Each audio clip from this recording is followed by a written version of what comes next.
So hello and welcome दोस्तों, आपकी MLS university Udaipur के फर्स्ट सेमेस्टर के एग्ज़ाम होने वाले हैं। जूलॉजी के इंपॉर्टेंट क्वेश्चन देखते हैं। आपके एग्ज़ाम है जो जूलॉजी के होने वाले हैं। तो सबसे पहले स्क्रीन पर आप देख सकते हैं फर्स्ट यूनिट के हम 10 क्वेश्चन देखने वाले हैं। ऐसे ही आपके हर एक यूनिट के 10 महत्वपूर्ण क्वेश्चन देखेंगे। तो इन सभी क्वेश्चन के आंसर जो है आपको टेलीग्राम चैनल पर मिलने वाले हैं। टेलीग्राम चैनल ज्वाइन कर लीजिएगा, जिसकी लिंक आपको वीडियो के डिस्क्रिप्शन में मिल जाएगी।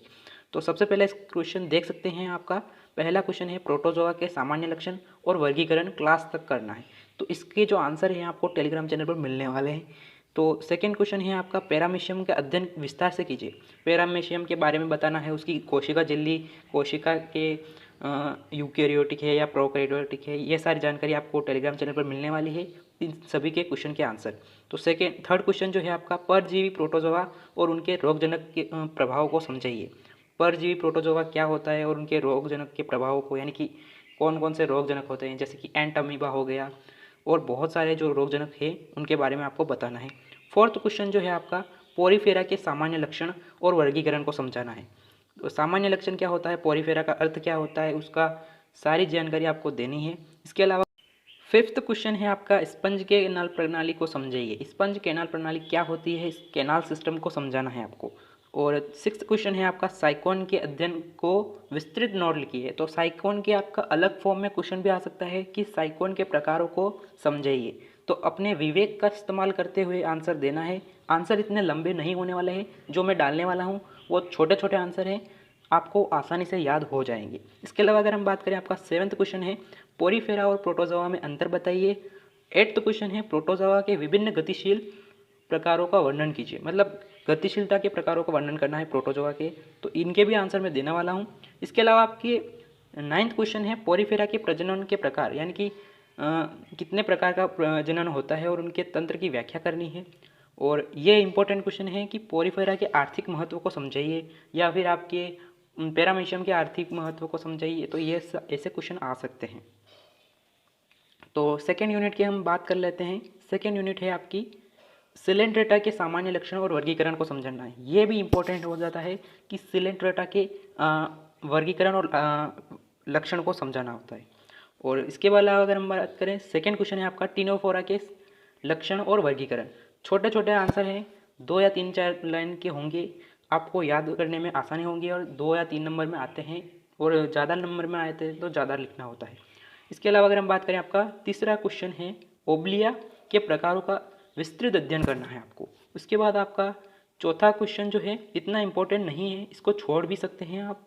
अगर हम बात करें, आपका फिफ्थ क्वेश्चन है सिलेंट्रेटा में पॉलीमॉर्फिज्म क्या व्याख्या करनी है। तो ये भी इतना इंपॉर्टेंट नहीं होता है, आप फोर्थ और फिफ्थ क्वेश्चन छोड़ सकते हैं।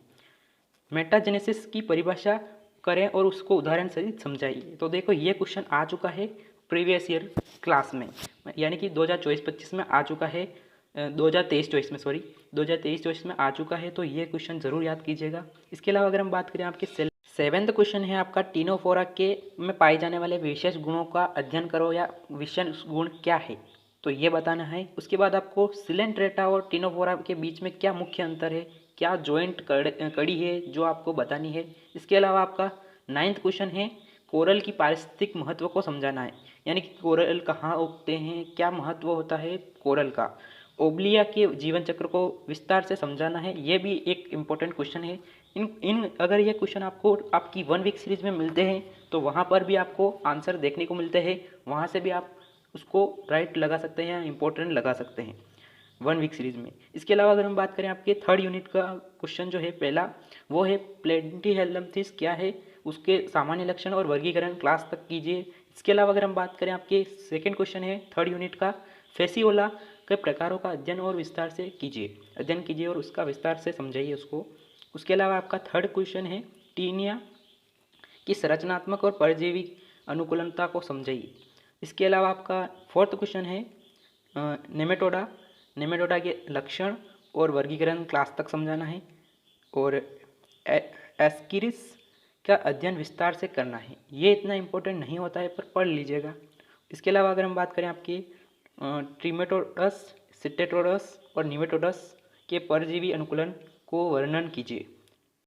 नेक्स्ट क्वेश्चन है आपका सेवेंथ एस्केरिस से मानव में कौन कौन से रोग होते हैं उनका संबंध आपको बताना है। नेक्स्ट क्वेश्चन है उसके बाद एट फेसियोला और टेनिया के जीवन चक्र की तुलना करनी है। उसके बाद आपका एट क्वेश्चन है प्लैंटीहेल्मिंथस और निमेटोडा के मुख्य अंतर क्या है और इनकी कनेक्टिंग या संयोजक कड़ी क्या है, इसके बारे में आपको बताना है।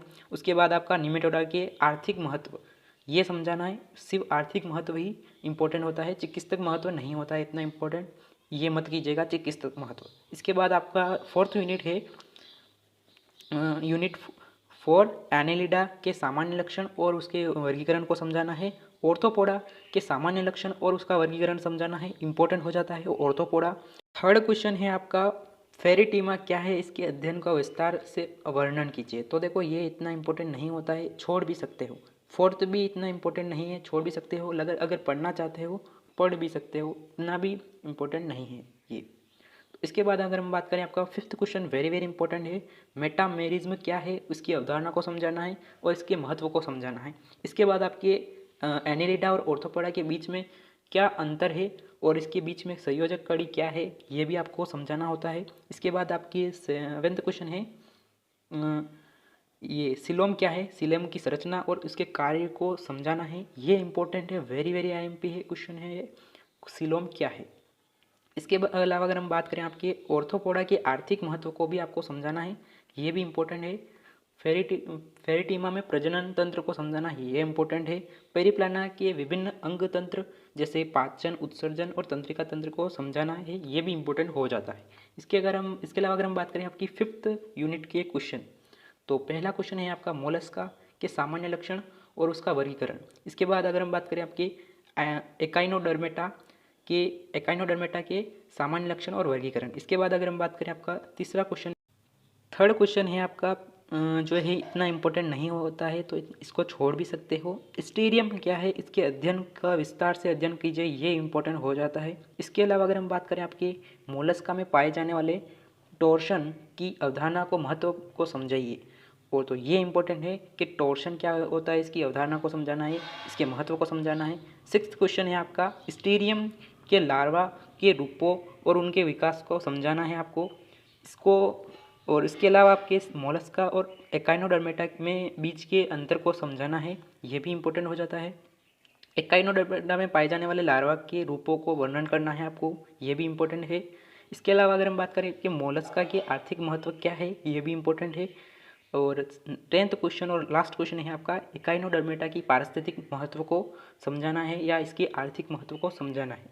तो इसी के साथ ये है वीडियो का अंत, और आने वाले समय में आपको MLS यूनिवर्सिटी से जुड़ी जानकारी इस चैनल के माध्यम से दी जाती है, तो चैनल को सब्सक्राइब, वीडियो को लाइक ज़रूर कीजिएगा, और इन सारे क्वेश्चन के आंसर जो है आपको टेलीग्राम चैनल पर मिलने वाले हैं। तो इसी के साथ ये है वीडियो का अंत। थैंक यू फॉर लिसनिंग, जय हिंद।